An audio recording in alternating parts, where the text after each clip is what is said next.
Okay, so this is going to be the first ever video on this channel officially. और chapter start करने से पहले I will really like to tell you guys कि या तो आप साथ साथ में स्क्रीनशॉट लेते रहना या फिर आप नोट्स बनाना, ठीक है। और मोस्ट प्रेफरेबल यही रहेगा, आप साथ साथ अपने हाथ से नोट्स बनाएं। And now we are going to start off officially with our chapter.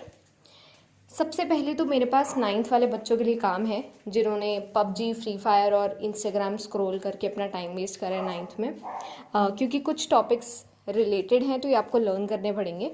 ऊपर है सिंबल्स, एलिमेंट्स के सिंबल्स सामने ही दिए हुए हैं। ये आपको प्रॉपरली पता होना चाहिए कि कौन सा सिंबल कौन से एलिमेंट का है, ठीक है। और सेकंड जो टेबल है वहाँ पर वैलेंसीज का टेबल है। और इसकी एक ट्रिक मैं आपको बता देती हूँ, जो भी पॉजिटिव है दे आर मेटल्स, जिनके आगे नेगेटिव वैलेंसी है दे आर नॉन मेटल्स। इसको आप इस तरह से याद कर सकते हैं कि जो अपने इलेक्ट्रॉन्स दूसरों को देगा वो एक दानी है ना, ही इज़ अ डोनर। और डोनर एक पॉजिटिव करेक्टरिस्टिक है जिसको हम एक पॉजिटिव साइन के साथ डिनोट कर सकते हैं। और वहीं आ गया नेगेटिव, एन से नेगेटिव, एन से नॉन मेटल।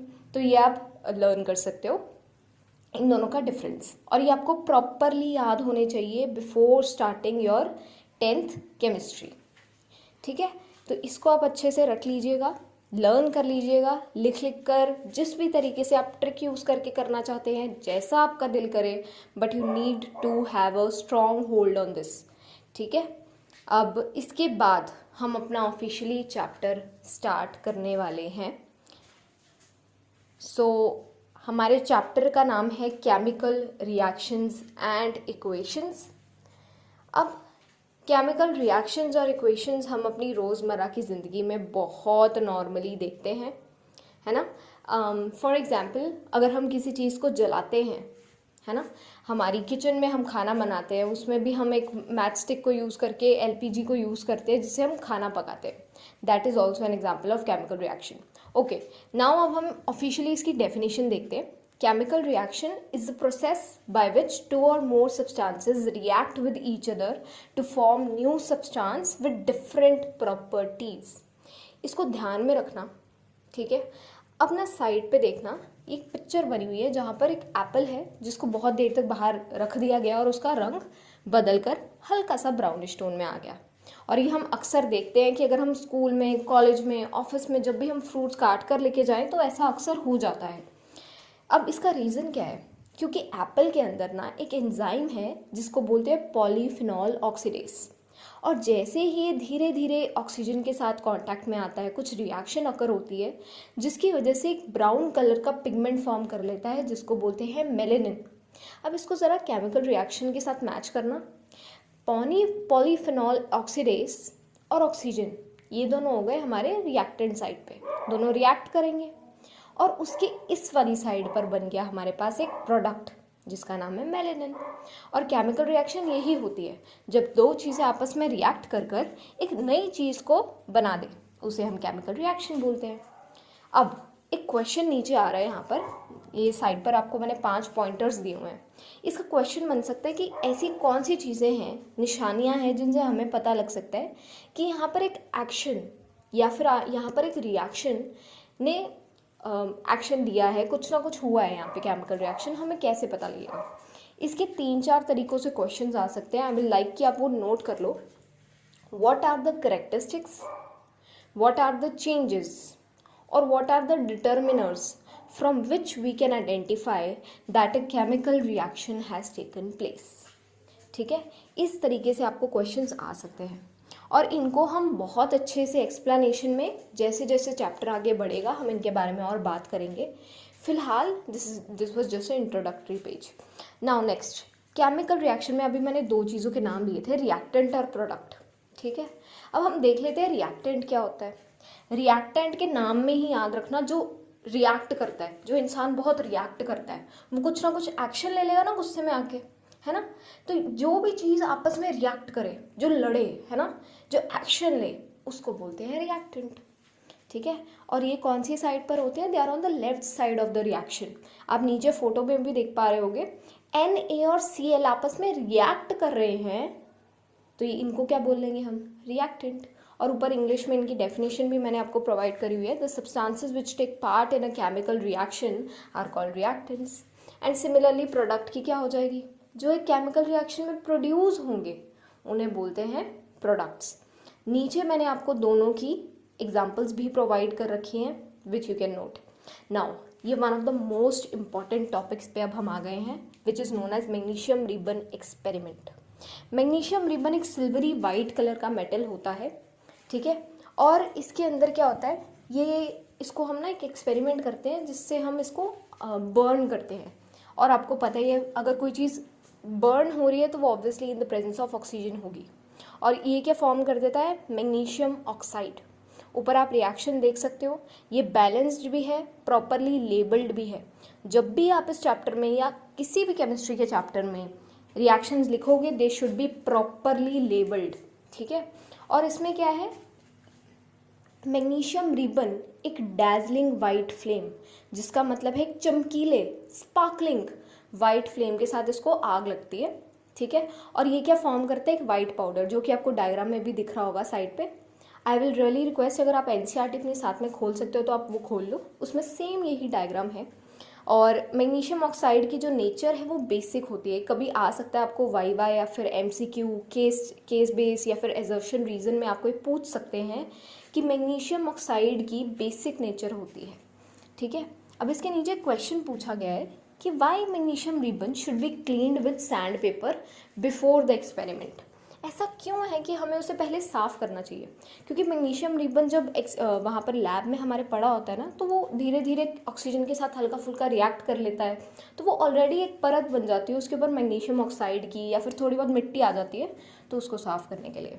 अब नाउ बैलेंस्ड केमिकल इक्वेशन और अनबैलेंस्ड केमिकल इक्वेशन क्या है, इसमें हम ज़रा डिफरेंस देखते हैं। बैलेंस से तो नाम भी पता लग रहा है, जो ऊपर नीचे ना हो, एक समान हो, सही बात है। तो जब भी रिएक्टेंट में, मतलब कि लेफ्ट साइड में केमिकल रिएक्शन के जितने एटम होंगे उतने ही अगर प्रोडक्ट साइड पे हैं तो इसको बोलते हैं बैलेंस, ठीक है। बिल्कुल मतलब एक समान है, सेम है। Whereas on the unbalance chemical equation side हम क्या कर देंगे, if the number of atoms of each element on the reactant side is not equal to, यहाँ पर नॉट नहीं लिखा हुआ, वो आप ऐड कर लेना, नॉट इक्वल टू। नेक्स्ट, अभी इसका रीज़न क्या है। एक इम्पॉर्टेंट चीज़ है कि जब भी आप केमिकल इक्वेशन लिखोगे you have to make sure कि आपकी दोनों तरफ के एलिमेंट्स ऑलवेज इक्वल होने चाहिए। अब इसका रीज़न क्या है, ऐसा क्यों है कि इक्वल होने चाहिए, क्योंकि जो भी केमिकल रिएक्शन है ना, they follow a principle, they follow a base called law of conservation of mass. इसमें क्या होता है, हम ना ही कभी भी मास को ख़त्म कर सकते हैं ना ही हम बना सकते हैं। तो इस चीज़ को फॉलो अप करते हुए इट इज़ नेसेसरी कि हमारी लेफ्ट साइड के जितने भी एटम स्टैंड बाय कर रहे हैं उतने ही हमारे प्रोडक्ट साइड पे होने चाहिए, अदरवाइज आपकी जो केमिकल रिएक्शन है वो गलत है, ओके। नीचे 2 एग्जांपल्स दी हुई हैं जिनको आप एज इट इज़ लर्न कर सकते हो, और मैंने सेम एलिमेंट्स को ही इस तरफ बैलेंस करके लिखा है, उस तरफ उन्हीं की बैलेंस केमिकल इक्वेशन लिखी हुई है, तो आप इसको एज इट इज़ लर्न कर सकते हो।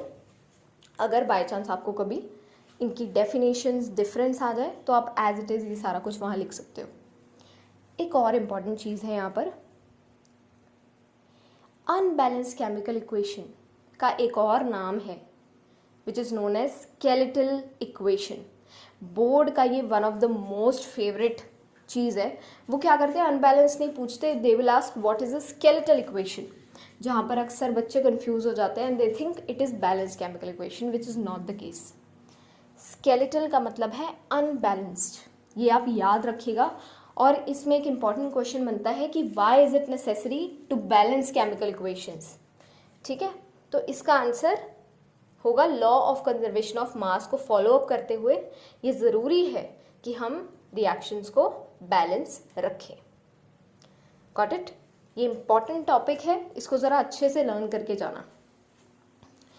उसके बाद नाउ आज के लिए हम इतने ही टॉपिक्स कवर करेंगे। इसके बाद कुछ क्वेश्चंस हैं जो मैं चाहती हूँ आप ये एक बार नज़र मार लें क्योंकि बहुत बार रिपीट होते हैं। आ गया वही question, what are skeletal equation and why do we need to balance chemical equations. Skeletal chemical equation unbalance chemical equation होती है। पहले तो ये आपको आंसर लिखना है और इसके साथ आप उसकी डेफिनेशन भी ऐड ऑन कर सकते हो अगर बाई चांस 2 मार्क्स या 3 मार्क्स में आ जाए तो। उसके बाद why do we need to balance, वही रीज़न आ गया क्योंकि the law of conservation of mass क्या बोलते हैं कि हम भाई ना ही मैटर को क्रिएट कर सकते हैं और ना ही उसको ख़त्म कर सकते हैं, तो इसीलिए मास दोनों तरफ का सेम होना चाहिए केमिकल इक्वेशन में। और वो कह रहे हैं इस burning of magnesium ribbon physical change है कि केमिकल चेंज है। अब आप बताओ, अगर हम किसी चीज़ को आग लगा रहे हैं, है ना, तो वो क्या हम उसे वापस ठीक कर सकते हैं? नहीं ना। So it is an irreversible change जिसको वापस से सही या फिर दोहराकर सही नहीं करा जा सकता। और इसके अंदर एक नया प्रोडक्ट भी बना, नई प्रॉपर्टीज़ वाला, जिसको हमने पढ़ा भी है, which is called magnesium oxide बन गया। तो क्या है, हम इसे क्या बोलेंगे? Chemical change. ठीक है। अगर हम किसी चीज़ को रिवर्स कर सकते हैं, जैसे कि अगर मैंने एक पेज को फोल्ड करा और फिर मैं उसे खोल दूँ, वो तो ठीक हो जाएगा ना, तो उसको वो क्या बोलेंगे? Physical change. ठीक है। अगर किसी चीज़ को आग लगा रहे हैं तो वो हो गया chemical change. You should know this, क्योंकि ये आ सकता है एजर्शन रीजन में, चाहे इससे रिलेटेड ना आए तो किसी और चीज़ के रिलेटेड भी आ सकता है। अब द कलर ऑफ पाउडर और ऐश फॉर्म्ड, जब हम मैग्नीशियम रिबन को आग लगाते हैं, वो कहते हैं कौन से कलर का पाउडर गिरता है भाई, ये बताओ। आग लगने के बाद कौन से कलर का ऐश है उसका? ये हमने डायग्राम में भी देखा था, चाइना डिश में पढ़ा हुआ था, वाइट कलर का ऐश।